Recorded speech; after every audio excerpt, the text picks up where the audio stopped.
Now, in the ancient Aramaic language, having the brain cells for something was said that you had the eyes to see and the ears to hear. You'll remember this man named Jesus said, those having eyes, yet they do not see, and having ears do not hear. Now, I think we could probably safely assume that pretty much everybody in the audience had eyes and ears. Physical eyes and ears. Why couldn't they see or hear what he was saying? Because they didn't have the brain cells for it. And even to those who understood his cultural meaning, who understood his language, as he spoke to them, he said, there are so many things I want to say to you, but you can't hear them yet. In other words, you don't have the brain cells for them. And his inner teaching, his higher teaching, was only for those who had the eyes to see and the ears to hear.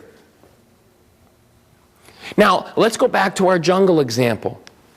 The man who is going to go back to his village, what are we going to have to do if he's going to be able to even speak one accurate, true word about what he's experienced?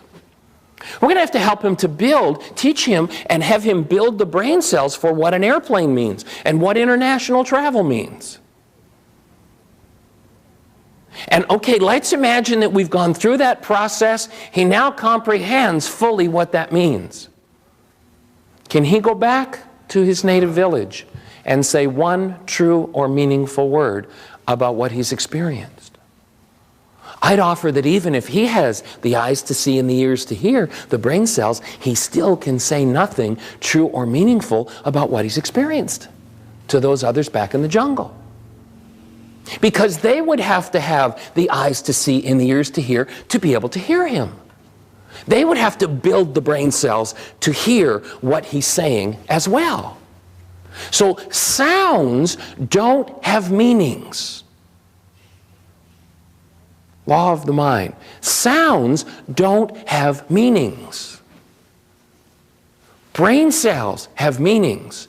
Sounds trigger brain cells. And so we see what we have the eyes to see, we hear what we have the ears to hear.